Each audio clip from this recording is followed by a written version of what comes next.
kalau nggak ada lauk, kalau nggak ada tempe itu makanya ikan asin itu kuahnya nanti jelantahnya itu, tahu jelantah? Iya, minyaknya. Jadi minyaknya kan gurih itu. Gurih ya. Ya, itu menyehatkan sekali. Kolesterolnya tertawa. Besarnya jadi kayak gini. Saya memerankan sesosok Pak Agus yang dimana itu jadi bosnya Nopeng, Nopian, Iya. Denny Caknan, Dimas Zainal itu orang yang kaya-kaya ya. Nah, saya rodok-rodok kaya. Seneng nggak sih dibilang mirip Dodit? Kalau dibilang mirip, saya seneng aja. Oh, Karena seneng Mas aja. Dodit Doditnya seneng, yang nggak- kan terkenal gitu. Iya, Mas Doditnya Ya, nggak seneng ya. musibahnya buat Mas Dodit. Akan bertarung di 2024 dan asiknya di sini sudah ada beberapa pencipta lagu di seni masing-masing. Jadi perang di seni juga ada. Oh, perang di seni juga. Tukang gawe nyaman tuh gimana? Gitu. Oh, oke, itu adalah clue-nya.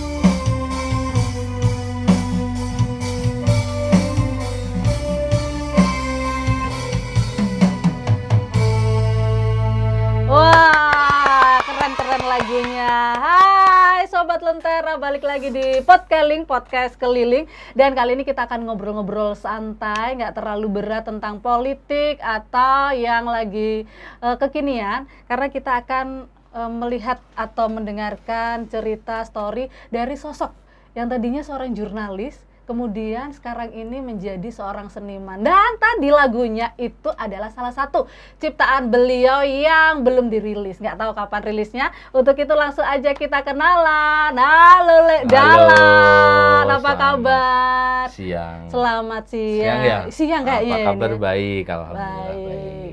Iya, sehat Lek Dalan. Sehat Mbak Kety dan teman-teman yang ada di rumah. Oh, sehat. Nggak dijawab nih, nggak mau jawab. Sehat nggak? Sehat.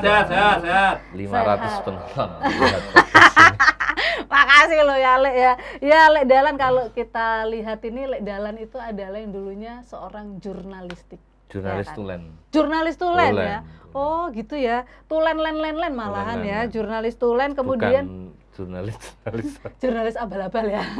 Iya, Lek Dalan ini dulunya jurnalis tulen. Jadi dulu sempat di media cetak, kemudian juga di media televisi. Televisi, ya. Terus kemudian sekarang ini beralih ke seorang seniman.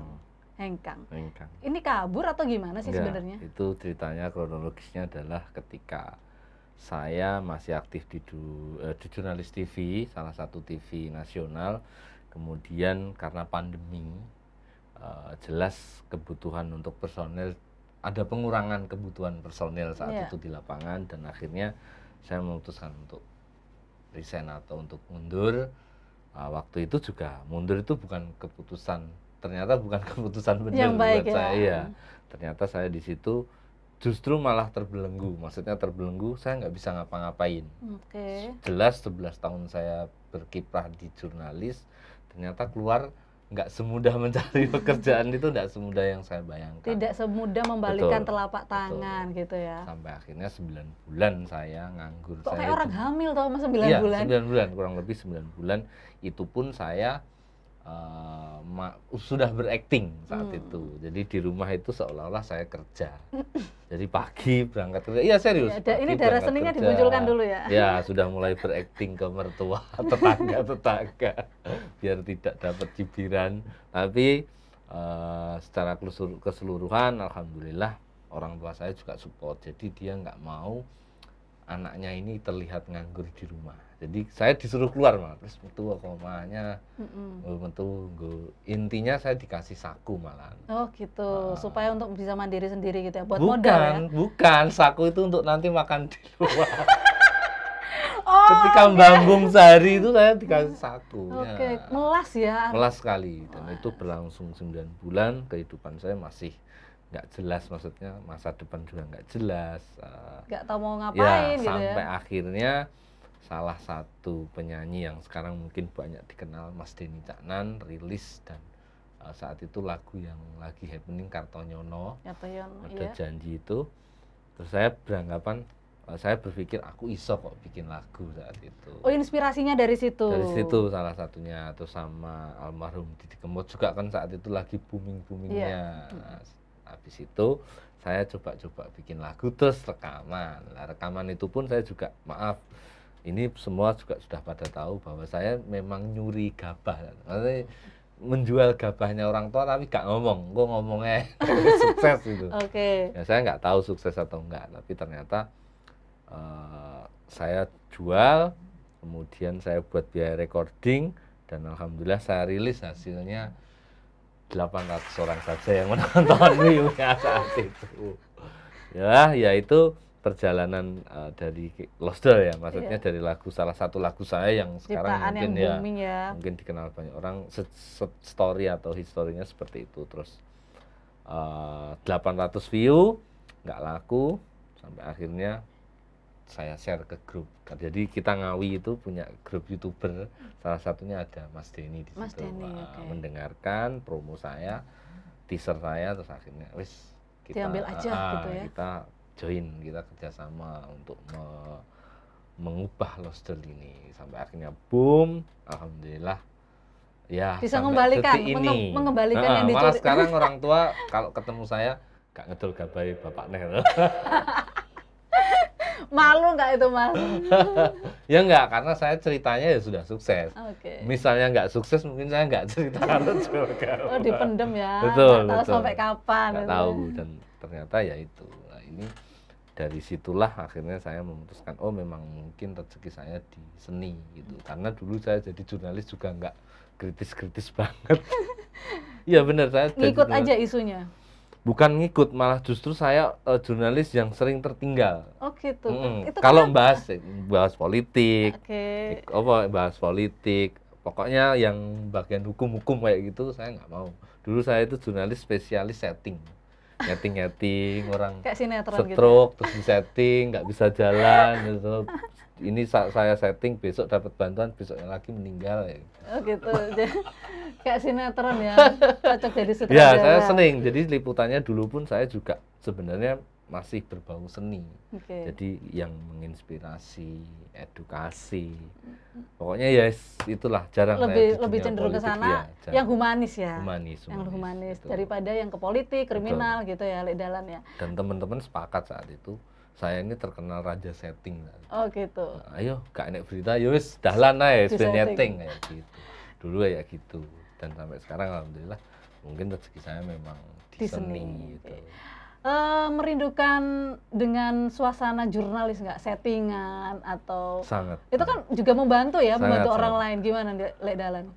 Ya mau ndak mau 90% ilmu yang saya terapkan di seni sebenarnya itu modal atau hasil dari dulu saya berkiprah di dunia jurnalis sih. Seperti misal liriknya Lost Doll itu bisa dibilang lirik yang out of the box ya. Jadi ada kok lagu yang liriknya bakul sayur, tukang gas, tukang las, kan nggak ada, jarang. Terus ada kata di Lost Doll itu keringet bareng kan. Itu bahasa jurnalis, maksudnya kata-kata kalimatnya itu memang out of the box semua. Dan lagu-lagu saya kebetulan juga aneh-aneh, ada Lost Doll, ada Ndas Gere. Lagu apa tuh Ndas Gere itu, kepala ikan asin.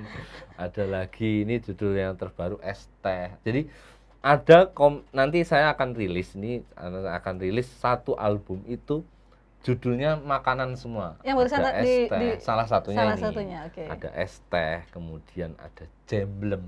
Gitu. Jadi ada menu-menu yang nanti saya bikin lirik. Itu inspirasinya karena memang suka makanan itu, atau ini kuliner khas dari Ponorogo sendiri, Madiun, Ngawi, atau nggak ada. Jadi saya memang bisa dikategorikan seniman atau pencipta lagu yang seneng menulis liriknya itu relate atau realita. Oh, realita kehidupan realitanya masyarakat ya gitu. Kita nggak usah nggak usah disemu-semukan atau disahdu-sahdukan. Ya wes enake jangan blendrang, das gerih ya udah tulis saja das gerih. Das gerih itu apa? Das gerih itu ya kepala ikan asin. Ikan kalau bahasa asin. Indonesia, ya. Oke, kenapa kepala ikan asin atau endas gerih? Karena memang relate itu dalam artian dulu saya mengalami fase di mana dulu suka makan ikan asin. Jadi saya itu seneng loh. Kecilan saya itu sama ibu saya kalau nggak ada lauk, kalau nggak ada tempe itu makanya ikan asin. Itu kuahnya nanti jerantahnya itu, tahu jerantah? Iya, minyaknya. Jadi minyaknya kan gurih itu. Gurih ya. Ya itu menyehatkan sekali. Kolesterolnya tertawa. Besarnya jadi kayak gini. Jadi itu memang kehidupan saya, maksudnya memang cerita dari pengalaman saya hidup dulu. ya. Betul. Nah, sampai sekarang ini Lek Dalan sendiri masih sama Denny Caknan atau justru ditawari banyak tawaran, ayo dong, kayak misalnya kepala daerah nawarin lagu-lagu, buatin aku dong, karena ini kan udah terkenal nih Lek Dalan, siapa yang nggak kenal Lek Dalan sekarang kan gitu. Kalau sama Denny masih sih sampai sekarang, bahkan kemarin habis selesai juga project saya juga alhamdulillah masih dipercaya untuk support di project filmnya beliau yang Kalih Welasku trending 1 itu, yang dimana perannya sebenarnya itu peran yang menakutkan buat saya, horor gitu. Saya beberapa kali direct film, salah satunya film karya saya Sahabat yang ditayangkan di bioskop kemarin, layar lebar juga, berperan yaitu yang saya merasakan, waduh, buat peran yang sangat menyiksa batin, menyiksa diri, menyiksa mental di filmnya Denny Caknan, Kalih Welasku itu. Itu kenapa? Ya karena tantangannya apa? Tantangannya adalah saya memerankan sesosok Pak Agus yang dimana itu jadi bosnya Nopian, Denny Caknan, Dimas Zainal itu orang yang kaya-kaya ya. Lah saya rodok-rodok kaya lah, itu beratnya itu. Jadi saya jadi bosnya, sementara mereka itu sudah master semua. Jadi, itu kenapa membuat film itu, inspirasinya dari mana sih? Kalau film penulis memang bukan saya sih. Jadi saya memang di situ murni saya dipercaya untuk memerankan sosok tokoh Pak Agus itu aja sih, dan sama konsultan di film itu. Jadi mentranslate dari naskahnya dari penulis skenarionya bahasa Indonesia, kemudian saya menerjemahkan ke bahasa Jawa. Itu. Lek Dalan tantangannya dari jurnalis, kemudian seniman menciptakan lagu, kemudian juga menulis skenario film layar lebar, kemudian sekarang memainkan film. Mungkin bisa diceritakan sedikit, di-share gitu. Apa pengalaman yang paling berat dan pengalaman yang paling menarik dari semua ini? Pengalaman paling berat menurut saya ya memerankan Pak Agus. Memerankan Pak Agus itu, kalau kita ngomong karir saya selama ini, memerankan paling berat adalah memerankan peran Pak Agus. Tapi ada cerita lain atau ada kisah lain di mana saya itu dulu pernah punya satu karya judulnya film Sahabat itu, film organisasi silat terbesar di Madiun, salah satu organisasi silat di Madiun itu, dengan durasi 1 jam lebih, dan kita tayangkan di bioskop. Kita pembuatannya hanya 9 hari. 9 hari. Waduh, luar biasa. Itu persiapannya gimana? Itu apa, kan ini pastinya deadline nulis naskah. Kalau nulis naskah berita kan gampang. Ya, karena sudah ada semuanya menurut sesuai dengan statement. Nah, bagaimana dengan menulis naskah film layar lebar?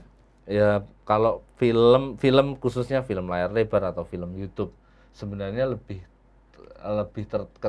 ketertarikan atau tantangannya kita sebenarnya lebih ke nyari cerita yang belum ada sebelumnya sih.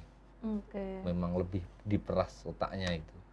Jadi saya bikin film dengan durasi 1 jam, dengan naskah saya tulis sendiri, casting talent saya sendiri, sutradara saya sendiri. Jadi semua ya. Dan ini Lek Dalan Production ya?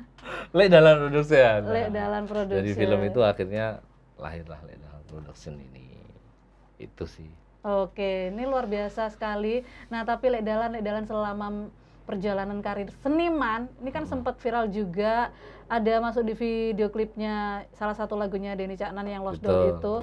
Nah, itu banyak netizen yang bilang bahwa mirip Dodit. Mirip Mas Dodit. Ya. Aduh, setuju apa enggak?